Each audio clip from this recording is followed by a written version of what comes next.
It's time for our chalice lighting. The words were given to us by Rabbi Hillel.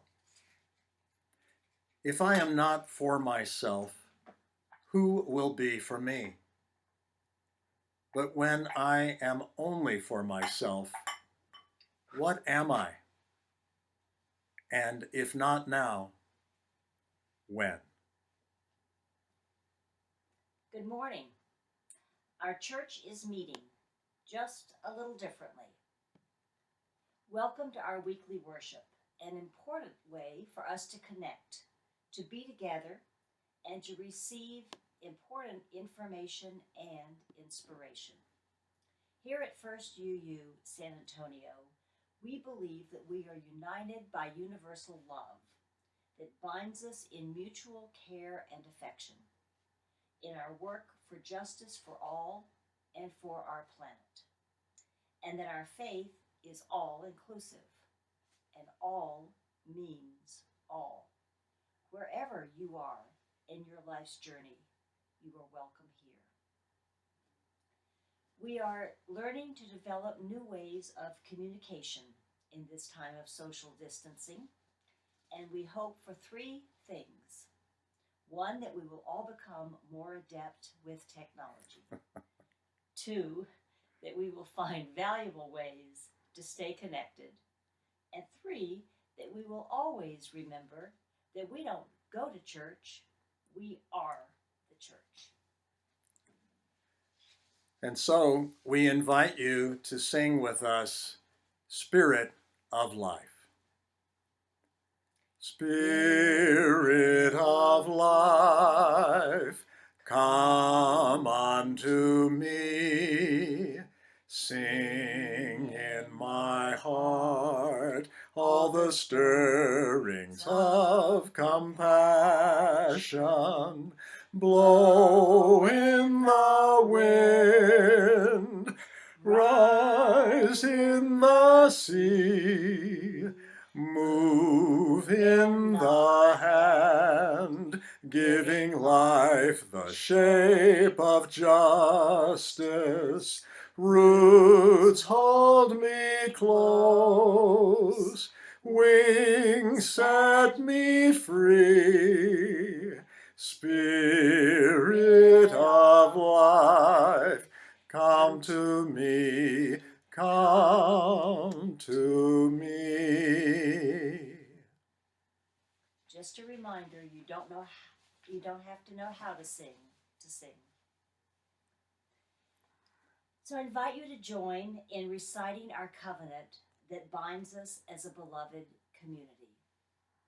Love is the doctrine of this church. The quest of truth is its sacrament, and service is our prayer. To dwell together in peace, to seek knowledge in freedom, to serve humanity in fellowship, to the end that all souls shall be grown in harmony with the divine. Thus do we covenant with each other. This morning we're going to ask for joys and sorrows to be shared. Let me begin with this framework. Ours is a welcoming community where we find connection, a spiritual community where we find meaning, a sharing community where our joys are amplified, a caring community where our sorrows are heard and held in compassion. Especially at this time of uncertainty, we find ourselves in a real learning opportunity. And as we pause for a moment of silence and listen to the music, if you would like to enter your joy or sorrow, please do so on the sidebar chat stream.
Please join with me in prayer, reflection, or meditation. Spirit of life and love, we gather again out of our separateness to know that we are not alone. In our joys and sorrows, we are not alone. In our search for peace and justice, we are not alone. And so we dwell in the spirit of healing and wholeness, willing to be held here in an immense and awesome love, a love reaching between us to fill the spaces. Amen.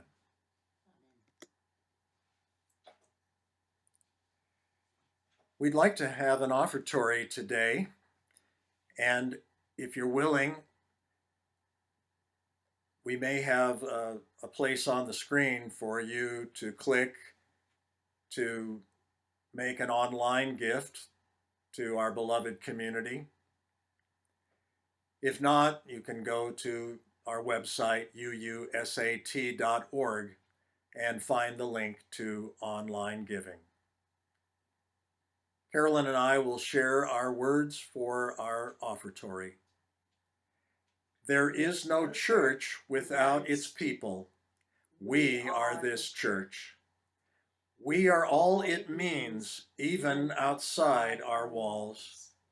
We're still standing for our principles and values, wherever we are. We dedicate our gifts to this church that we embody with our hands and hearts.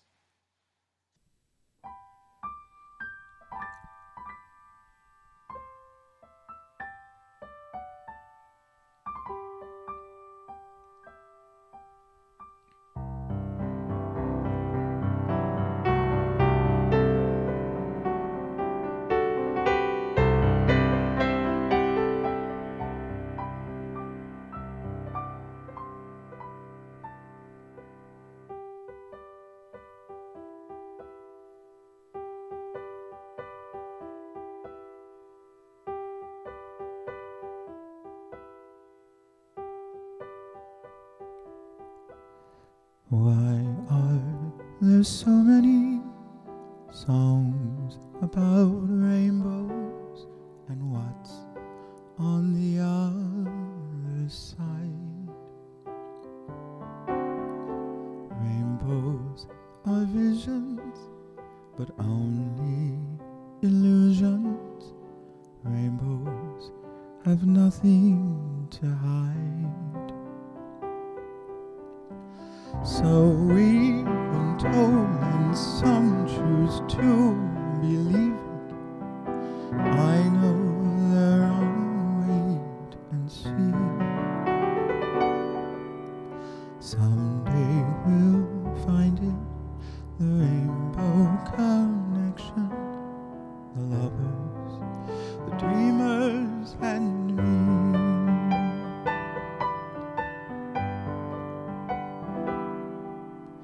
Who said that every wish would be heard and answered when wished on a morning star? Somebody thought of that, and someone believes them. Look what it's done so far. What's so amazing that keeps us stargazing? What do we think we might see? Someday we'll find it, the rainbow connection, the lovers, the dreamers, and me. All of us under its spell. We know that it's probably magic. Have you been half asleep? Or have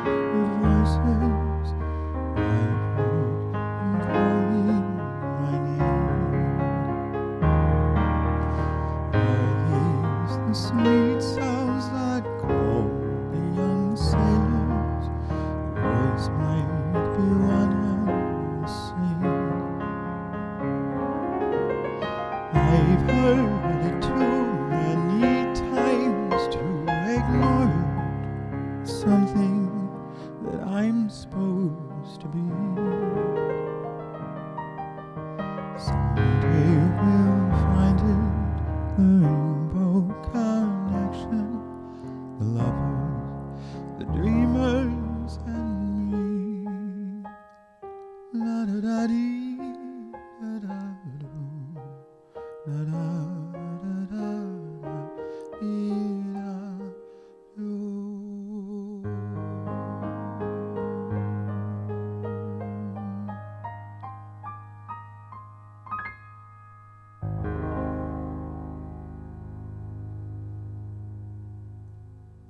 This morning's reading is called Speaking of Time by Tobin Poirot. We speak of time, not enough of it. When will ours come? What will it tell?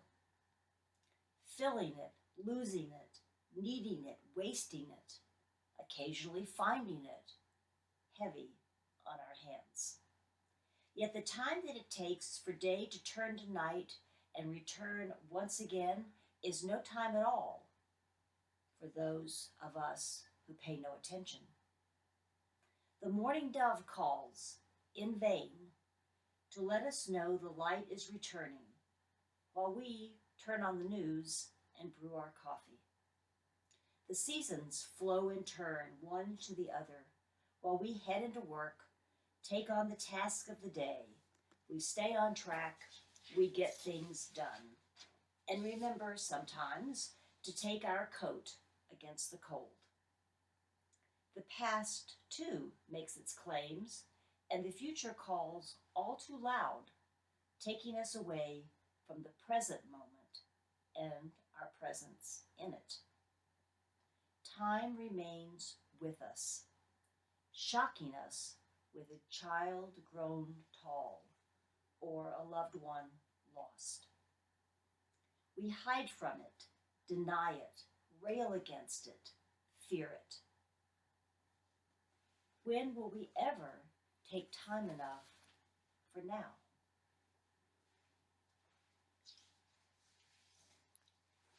Thank you, Carolyn. Today's message is called Love in the Time of COVID-19. I'd like to address change. Changes that are upon all of us at this time. None of us have been here before. This time of COVID-19 is going to change us. Because change, coping with unbidden novelty, is one of the most potent triggers of the brain's stress response. And that can actually be a good thing. For example, when an animal finds itself in a new environment, say a field mouse wanders into a new field, if it didn't have a stress response, it wouldn't suddenly sit up and look around and become vigilant and focused and ready to fight or flee and survive. If it just relaxed and went to sleep or became overwhelmed, confused, and distracted, it might get eaten by the next cat, right?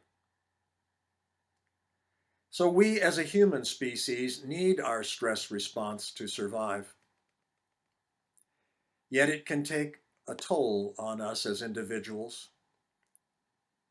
The problem happens when the stress response goes on too long, when it's active when it shouldn't be active, when you're pumping out those hormones and nerve chemicals at a max capacity, and that's when you get sick or afraid.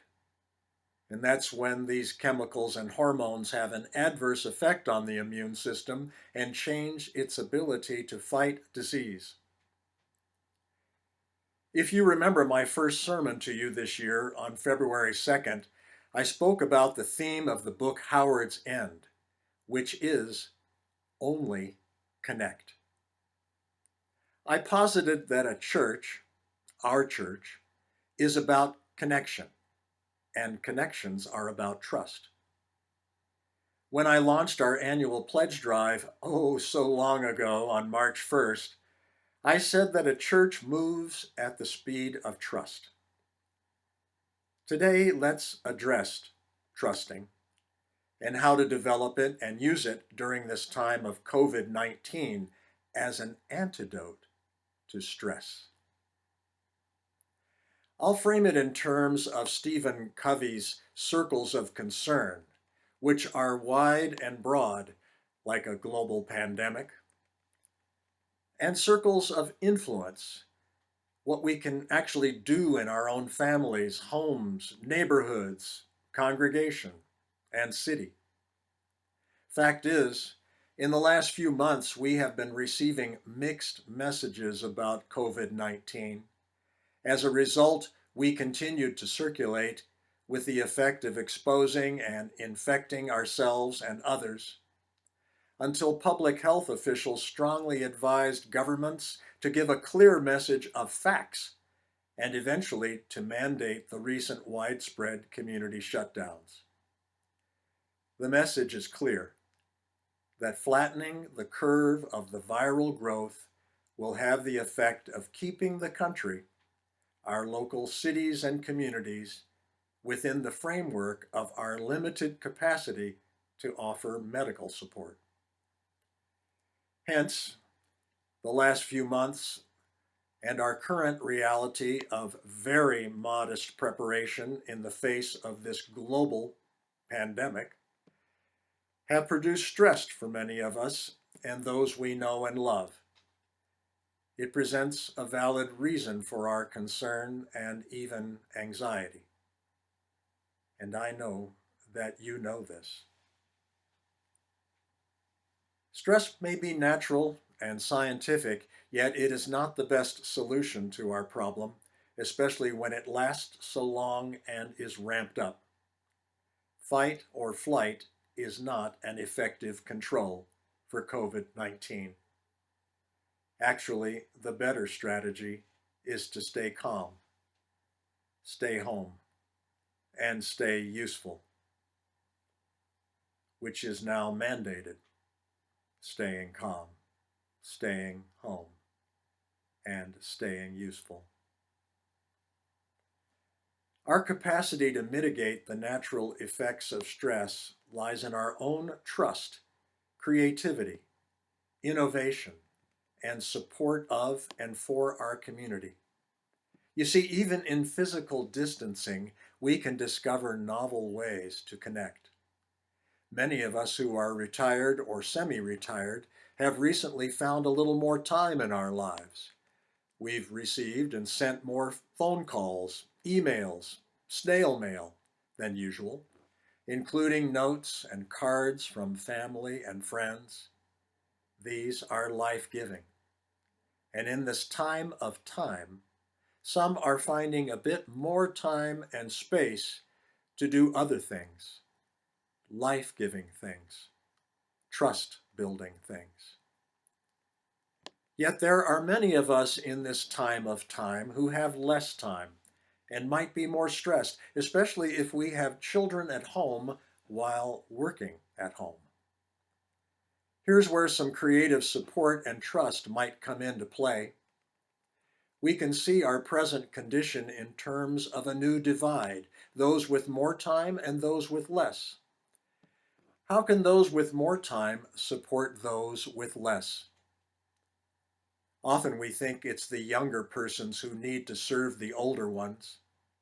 Perhaps in this time of COVID-19, the tables will be turned. I wonder how our creative and innovative beloved community might respond to our divide with ways of doing for each other. We don't have to look too far within our own beloved community for opportunities. Let's think of what we might do. Here's a suggestion. How about those with more time, supporting a family with less time and more responsibilities? Food shopping and meal prep would contribute a lot in time savings to a busy family. Now you will find your own people and needs and patterns that work. They are right in front of you. Who comes to mind? Family, friend, neighbor, or community organizations supporting our most marginalized. Make a list and follow up. The recipient might pay for the food while the person with more time shops, cooks, and delivers.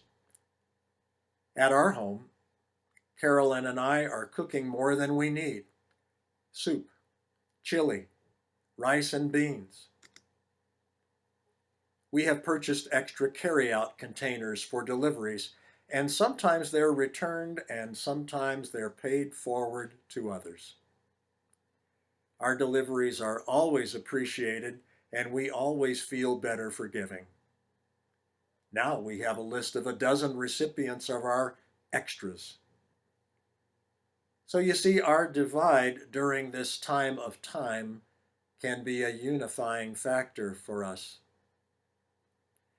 As a beloved community, we'll simply have to trust ourselves and each other more to avail ourselves of these sorts of opportunities.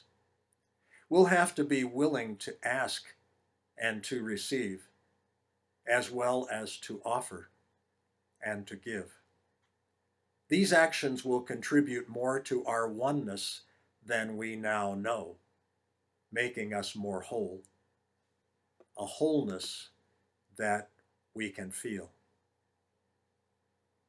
My fervent hope for us is that this crisis will help us to come together, to forgive old hurts, to communicate better, and to love more in this time of COVID-19. May it be so. For our chalice extinguishing and benediction, I'd like us to sing again, Spirit of Life. Spirit of life, come unto me. Sing in my heart all the stirrings of compassion. Blow in the wind, rise in the sea, move in the hand, giving life the shape of justice. Roots hold me close, wings set me free. Spirit of life, come to me, come to me.